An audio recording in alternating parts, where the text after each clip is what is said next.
Muy bien, continuamos entonces con el tema de los conservadores químicos. Habíamos visto ya en la clase anterior la acción de los compuestos halogenados, básicamente el cloro y sus derivados, ¿no? Así como gas, el cloro es muy utilizado, pero hay que ver en qué proceso, qué tipo de proceso. Y voy a anotar acá el cloro y sus derivados.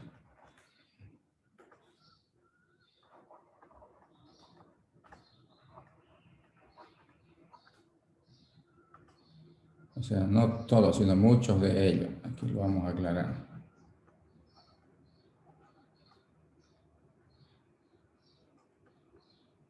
Muchos de ellos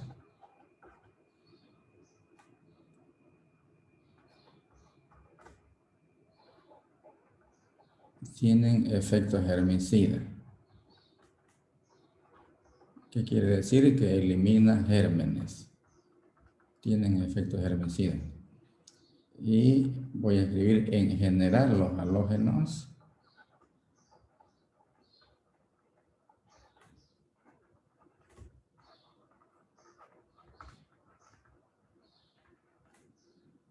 eh, son efectivos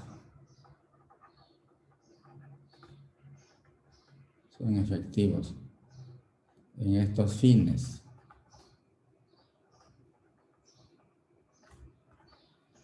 Porque también los compuestos de flúor, de bromo, de yodo, por eso decimos los halógenos, son utilizados dependiendo en qué actividad, en qué proceso se lo va a hacer. Entonces, en la clase anterior habíamos visto el efecto del cloro como gas. Este es un gas, ¿no es cierto? Este es un gas. Entonces, en la industria es muy utilizado.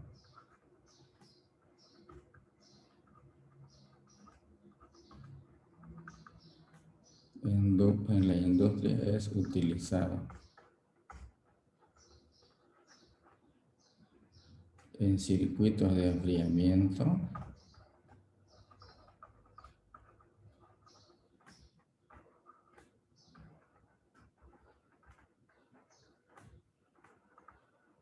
En circuitos de enfriamiento y otros fines. Entre paréntesis voy a poner con todos los cuidados.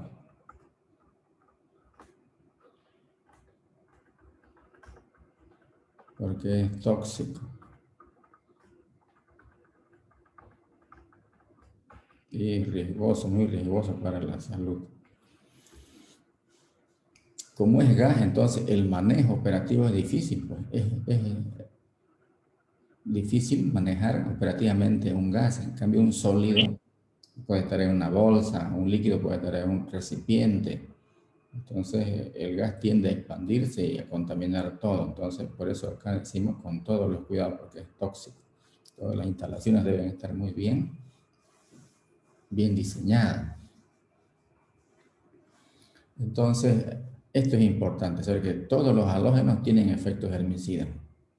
Ustedes han visto que hay compuestos de yodo medicinal, ¿no es cierto? Alguna vez lo han utilizado.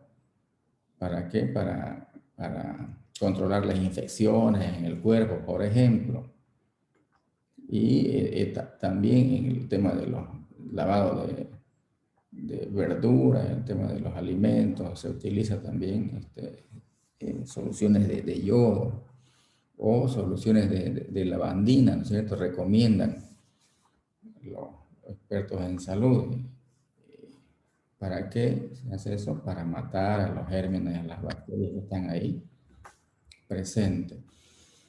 Y de ahí conocemos ya una serie de productos de uso industrial, ¿no? Las lavandinas, los detergentes industriales y muchos otros productos. Entonces, muchos de estas sustancias son derivados de los halógenos. Y por supuesto que hay otros, ¿no? Con diferentes nombres, ya, los amonios cuaternarios, los carbamatos, hay muchas marcas de diferente procedencia. Entonces el tema de los detergentes, de los antisépticos o de germicidas es muy grande, es muy amplio. Y en la clase anterior habíamos quedado el uso del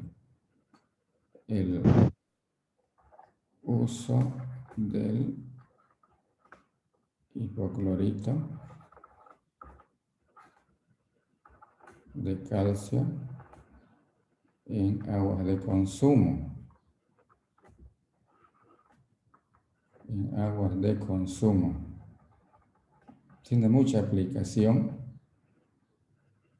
este producto en las aguas potables. Les decía yo de que las cooperativas utilizan mucho por seguridad, aquí en Santa Cruz al menos por seguridad. No, las aguas subterráneas aquí en nuestra región, en nuestra ciudad, no son contaminadas, las aguas subterráneas. Pero igual las cooperativas agregan este producto por seguridad. Entonces seguramente en otros departamentos, en otras provincias, donde el agua tiene otra calidad microbiológica, ahí utilizarán en mayor cantidad, con mayor cuidado, ¿no? Y un mejor control harán. Aquí se hace un control, ¿no? Decíamos de que en el agua de consumo de nuestras casas debe haber un residual de cloro, por lo menos entre 0,10 a 0,25, alguna vez hasta 0,3 dicen acá, partes por millón. ¿Qué quiere decir eso? Sí, tomamos nosotros una muestra de agua en nuestra casa y hacemos cloruro. Analizamos cloruro, tenemos que encontrar este resultado y nos quedamos tranquilos. Decimos, bueno, hay un residual de este halógeno que protege, que garantiza la calidad microbiológica del agua. En caso de que haya contaminación en alguna cañería cerca de nuestro barrio, por ahí, si hay contaminación con bacterias en las tuberías, entonces hay un cloro que está presente acá, que es como un residual, como una garantía, como un remanente que va a actuar contra esa probable contaminación. Muy importante. Entonces seguimos avanzando. A ver qué más tenemos acá. Disculpe, ingeniero, Sí, eh, solo para aclarar, entonces el hipoclorito es para que no haya bacterias. claro que sí. Así me gusta que me pregunten, jóvenes, sobre la marcha. Ustedes me interrumpen y me preguntan. El hipoclorito de calcio, ya, es germicida. Y las cooperativas aquí en Santa Cruz, todas por norma deben agregar, pero es por seguridad, ¿no? Ya. Si no agregan, no importa, pero siempre está el riesgo, ¿no? El riesgo de que haya alguna contaminación, porque cada vez la industria, la población misma contamina más las aguas y contamina más la tierra, entonces esa contaminación puede descender hasta las corrientes de agua a 100 metros, a 80 metros, de repente a 200 metros. Entonces, pueden haber sustancias contaminantes, bacterias principalmente, porque las bacterias están en todos lados. Entonces, con el tiempo, estas bacterias van avanzando hacia las corrientes de agua. En otros países, de repente, hace 30 años no había contaminación, ahora ya tienen contaminación. Entonces, la tendencia es a que las cooperativas cada vez tengan sus pozos perforados a mayor profundidad. Porque mientras más profundo, es lógico que el agua va a ser de mejor calidad microbiológica y de mejor calidad química. Bueno, al menos microbiológica, ¿no? Lo químico es relativo. Ese es el tema. Se agrega cierta cantidad de este producto. ¿Para qué? Para eliminar las probables concentraciones de bacterias que estén en las tuberías o en el agua que está llegando a nuestras casas. Porque la cooperativa, en todos los barrios, en diferentes barrios hay cooperativas. Entonces ellos perforan en diferentes zonas también. Entonces esos pozos ellos cada vez lo controlan, hacen un control de calidad, cuidan de que no haya bacterias. Pero no se puede evitar cuando nosotros tomamos una muestra de agua en nuestras casas. hacemos un análisis microbiológico y vamos a encontrar algunas bacterias. Vamos a encontrar vivas. Pero son bajas concentraciones y de repente no son de las agresivas. Entonces no pasa nada, ingresa al organismo, con el ácido que tenemos en el organismo, las matamos. O con el calentamiento o el enfriamiento, antes de consumir el agua de repente también se elimina. Pero sí, por seguridad, esto hay que subrayarlo, por seguridad se agrega este herbicida, el hipoclorito de calcio, el más utilizado. ¿Está claro? Sí, ingeniero, gracias. Ya, muy bien, seguimos entonces. Vamos a decir lo siguiente. A ver, el dióxido de azufre o ácido sulfuroso, dióxido de azufre en agua es ácido sulfuroso. El ácido sulfuroso o el dióxido de azufre, los sulfitos, los metabisulfitos pueden emplearse solo en un grupo reducido de alimentos, tales como melaza, fruta, jugo de fruta y vino. No se puede usar en alimentos con un alto contenido en tiaminas, como las carnes, un aminoácido. Entonces todo está clasificado. Este conservador en estos productos, este otro conservador en estos productos. No se puede utilizar como a mí me gusta, está normado eso, está legislado. Para el tema de las frutas, un tipo de conservador. Para el tipo de las carnes y los otros alimentos, otro tipo de conservador. El metabisulfito se usa en forma de polvos para enlatado como fuente de dióxido de azufre y se agrega el dióxido de azufre líquido a los mostos destinados a la producción de vino para inhibir los microorganismos competidores y así favorecer a las levaduras del vino. El dióxido de azufre es activo, por lo que al disolverse se liberan en la solución iones de hidrógeno. El ácido fosfórico se usa en algunas bebidas no alcohólicas como las bebidas colas. Aquí, por ejemplo, miren ustedes, si yo voy a utilizar dióxido de azufre, es muy efectivo contra las bacterias. Dióxido de azufre más agua, que voy a tener un ácido. En principio ácido sulfuroso, y este tiende luego a oxidarse. ¿En qué se va a oxidar ese ácido sulfuroso? Va a terminar con el tiempo en sulfúrico, va a terminar. ¿Por qué? Porque se está oxidando, es reductor este ácido. Entonces, si yo tengo, por ejemplo, un recipiente acá y preparo una solución, aquí voy a tener una solución de esta solución, o puedo tener un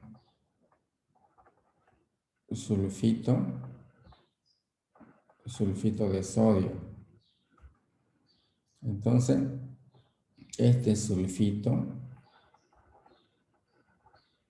mire, sulfito más oxígeno, ¿qué me da? Me da sulfato,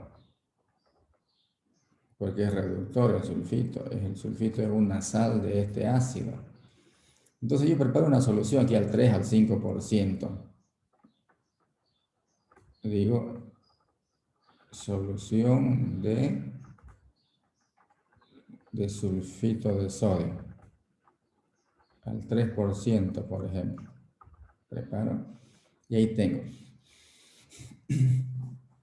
Ustedes cuando agarran una fruta, una manzana, una pera y pelamos la fruta, le sacamos la cáscara, ¿qué pasa?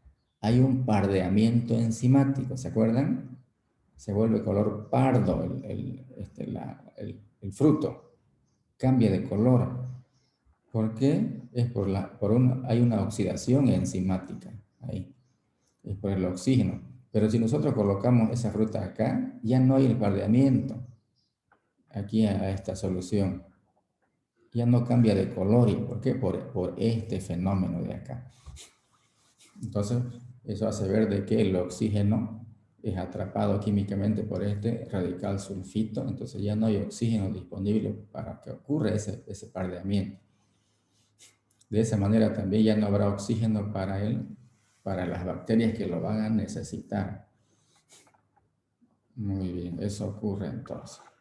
Conserva su color la fruta. Aquellas que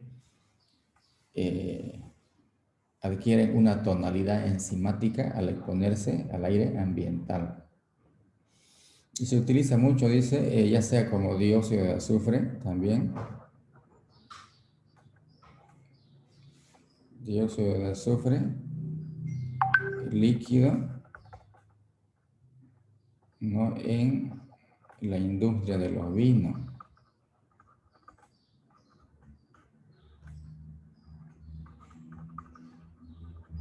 La industria de los vinos.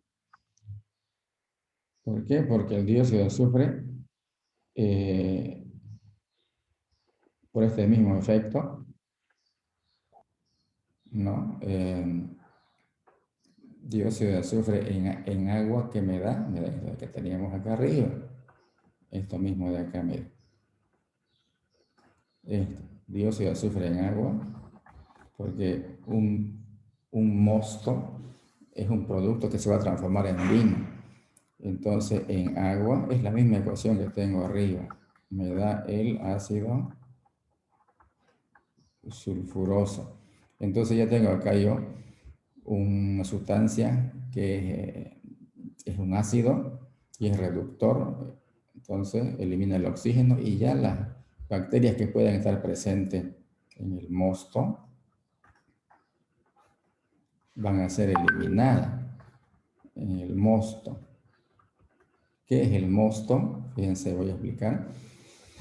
Lo vamos a ver cuando se vean los trabajos que les hemos dado. Se tiene la uva y se tritura. Sale el jugo de uva. Entonces, este jugo en este caso es el mosto. Caso de la cerveza, esto para el vino. Caso de la cervecería, se tiene la cebada, luego se hace una serie de procesos, se tiene la malta,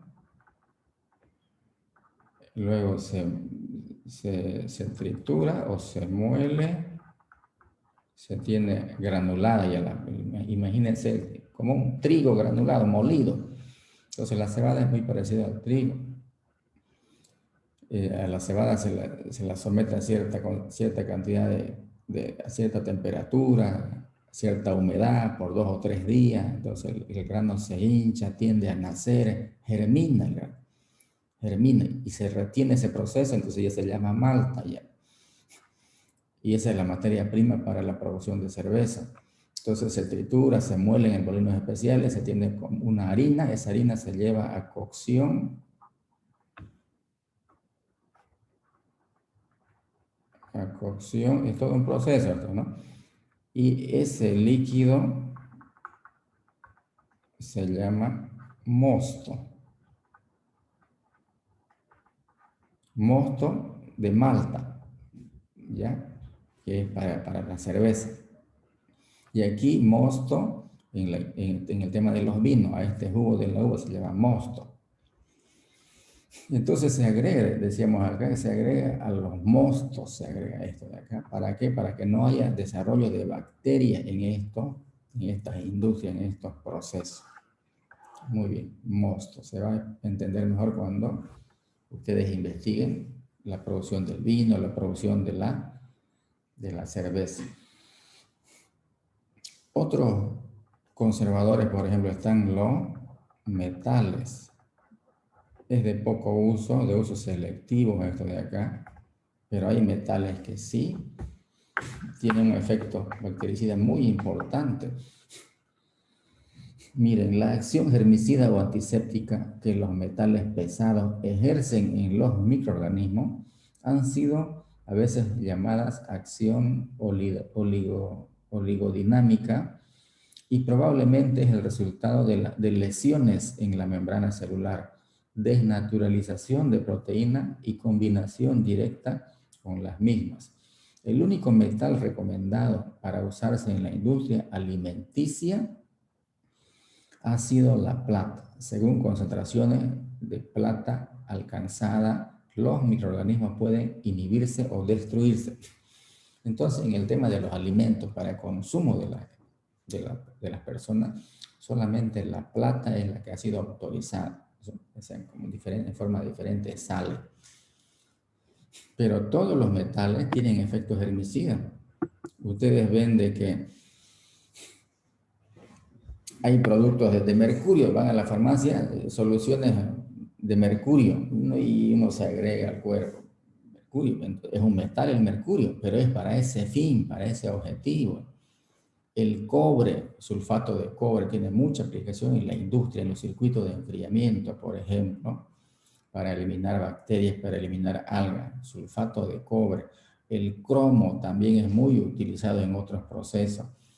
Y así hay muchos metales que se usan para diferentes fines, pero estamos hablando nosotros de conservadores alimenticios, entonces se aclara que la plata es el único metal autorizado, ¿cierto? Para usar en alimentos, la plata. Luego vamos a ver halógenos. Aquí voy a anotar aquí. La plata, el único metal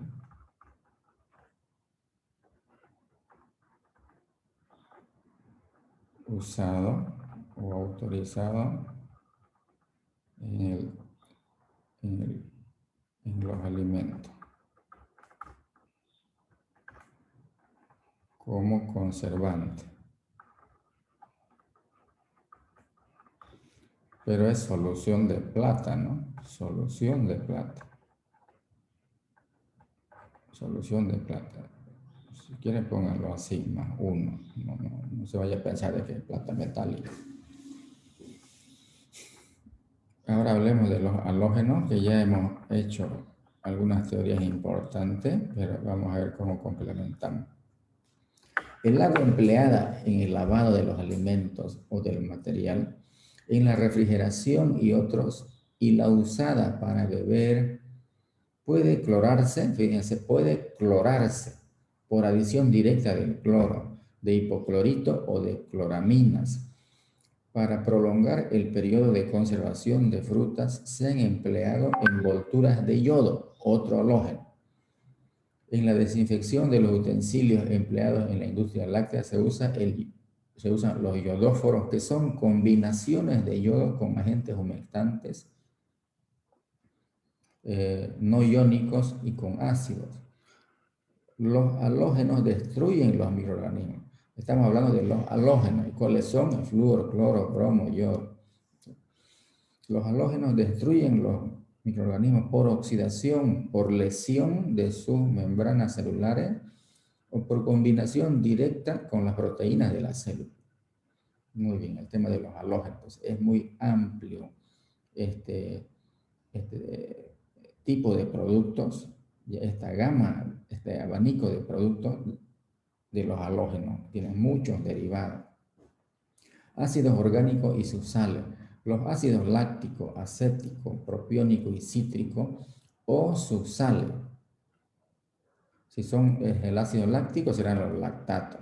Si es el ácido acético, las sales serán los acetatos. Si hablo del ácido propiónico, los propionatos. Si hablo del ácido cítrico, los citratos. O sea, son sus sales. Dice, pueden agregarse, ya sea como ácido o como sal, pueden agregarse a los alimentos o producirse en ellos. El ácido cítrico se emplea en los jarabes, bebidas, mermeladas y jaleas como sustituto de los sabores de fruta y como conservador. Los ácidos lácticos y acéticos se agregan a las salmueras de diferentes encurtidos, aceitunas verdes, etc. El benzoato de sodio se usa en una concentración no superior al 0,1%. El ácido sórbico. El benzoato de sodio es una sal, ¿no? No se olviden del ácido benzoico. Y el ácido sórbico es un ácido que tiene como sal los sorbatos. Entonces, el ácido sórbico y los sorbatos se emplean como fungistato en los alimentos, especialmente en las superficies y envolturas de queso, o sea, para evitar el desarrollo de moho, de hongos. También en la conservación de encurtidos dulces y para el control de la fermentación láctica de pepinos y aceitunas. Inhiben, frenan el crecimiento de mohos, levaduras y algunas bacterias muy aerobias. Tienen poco efecto contra las bacterias lácticas y anaerobias. Fíjense entonces, algunos productos de estos son efectivos contra mohos y no son efectivos contra bacterias. Y a la inversa, pueden ser efectivos contra bacterias y no contra los mohos, no contra las levaduras. Por eso hay todo un listado de productos, dependiendo dónde se va a aplicar en qué producto. Entonces ahí se elige ya el recomendado. Azúcares. Los azúcares como la glucosa o sacarosa deben su acción conservadora a la propiedad que poseen de retener humedad. ¿Se acuerdan? Es la acción física acá de estos productos. Fijan la humedad. Entonces aquí en halógenos hemos hecho ya unas descripciones importantes. Luego ácidos orgánicos. Voy a anotar también. Ácidos orgánicos. Y sus sales. También hemos hecho una descripción importante. Estamos en los azúcares. Ellos fijan la humedad.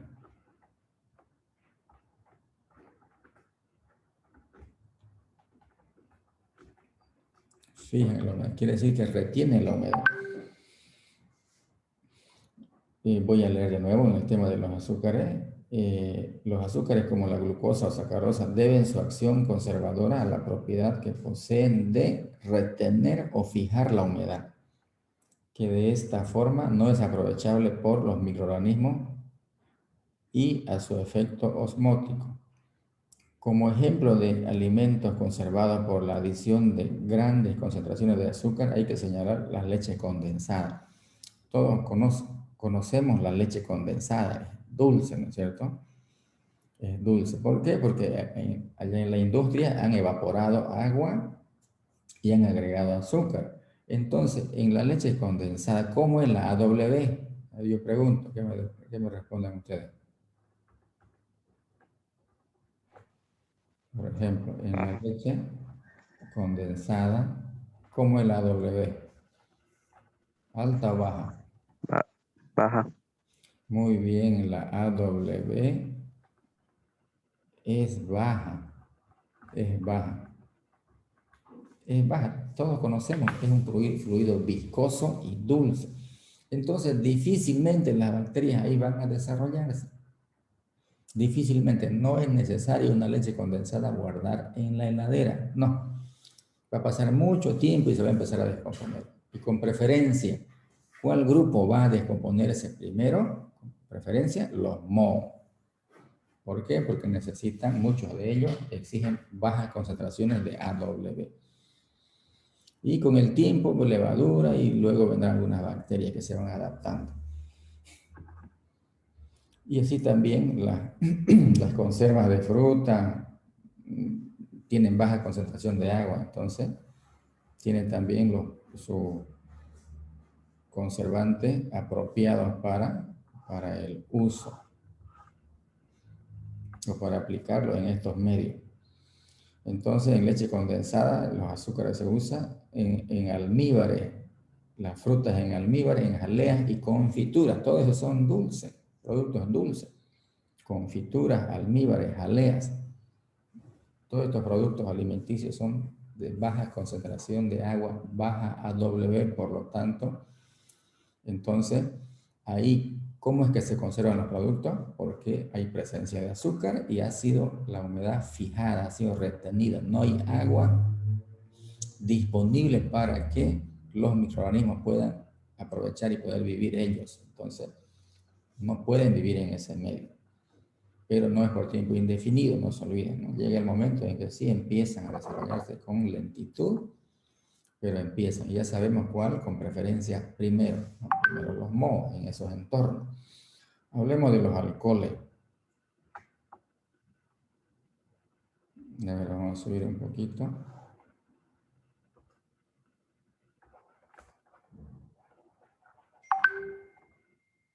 Alcoholes. El etanol es el alcohol más conocido. Coagulante y deshidratador y desnaturalizador de las proteínas celulares.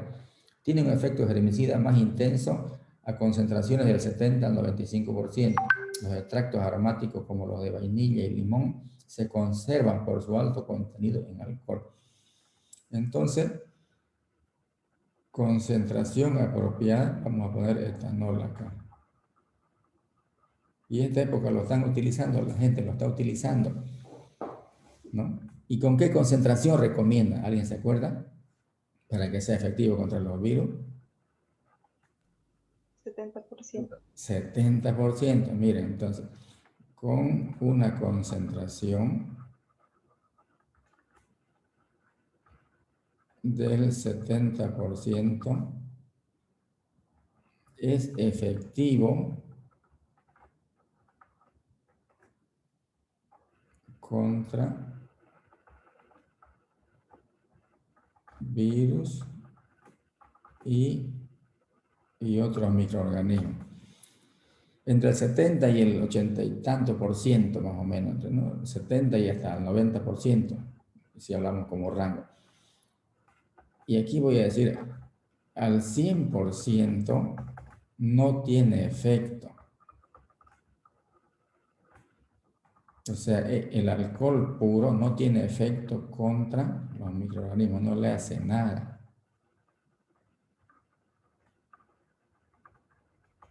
Pero sí, una concentración del 70% es muy efectiva.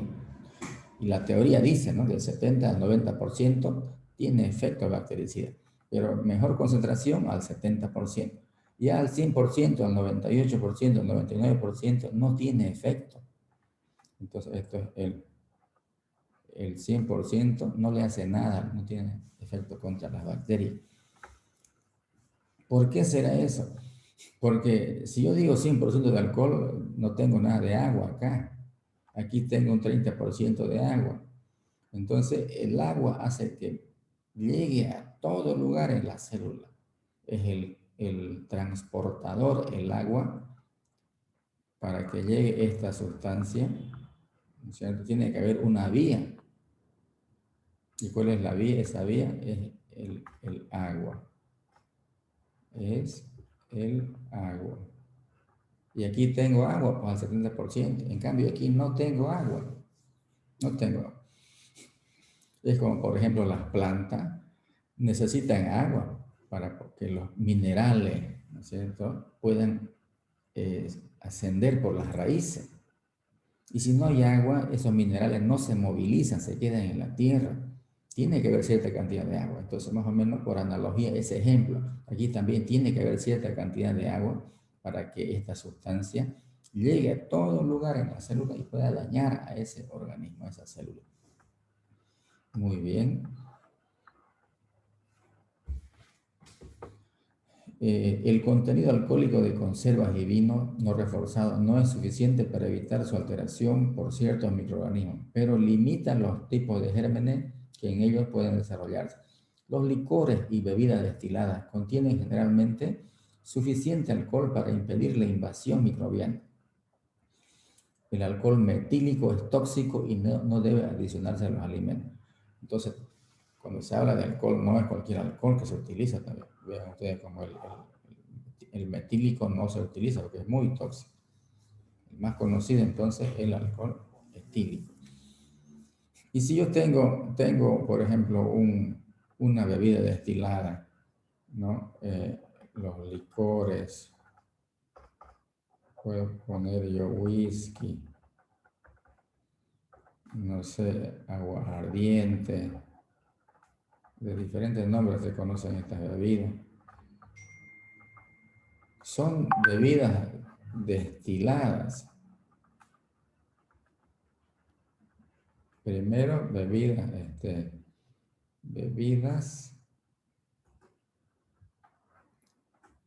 o sea, no son fermentadas, estas son destiladas. Primero han sido fermentadas y después hubo otro proceso de destilación. En cambio, la cerveza, vinos y otros, estos son bebidas fermentadas. Bebida fermentada. Entonces aquí tenemos alta concentración de qué, a ver qué voy a decir. Y aquí baja concentración. ¿Concentración de qué? A ver si me está siguiendo. Alcohol. Muy bien. Entonces la cerveza, los vinos, no pasan del 4, 6, 8. Los vinos llegan hasta 10, 12, 14 grados alcohólicos. Entonces aquí alcohol. Y aquí las bebidas destiladas, los licores, Singani, whisky, aguardiente, ¿no? Están entre el 30, 60%, 50% de alcohol. Entonces, estos productos tienen elevadas concentraciones de alcohol y no se deterioran. Podemos dejar una botella de whisky así, no hace falta guardar en heladera estos productos también, ¿no? Porque no van a desarrollarse las bacterias. ¿Por qué? Porque hay elevada concentración de alcohol. En cambio, estos productos, ustedes destapen una botella de vino, destápenla y tómense la mitad y la otra mitad la guardan. Ya después de 2, 3 días ya no es el mismo sabor. ¿Por qué? Porque se están desarrollando ya las bacterias. Al destapar, ingresa oxígeno, entran bacterias aeróbicas y ya se contamina. ¿En qué se transforma ese vino? En vinagre. Igual la cerveza, no puedo decir, voy a tomar media botella de cerveza ahora y la guardo de aquí a otras 2 semanas, la otra mitad. No, se contamina por las bacterias y se deteriora. Y otros productos fermentados también ocurre eso. Cambio acá, ¿no? Muy bien, vamos a ver ahora el tema de los productos ahumados, humo de madera, y aquí vamos a quedar, jóvenes, para el lunes. Humo de madera. Bueno, ¿alguna consulta, alguna pregunta? La semana que viene hablamos del segundo parcial ya. Vamos a detener grabación. No hay consultas, jóvenes, no hay preguntas.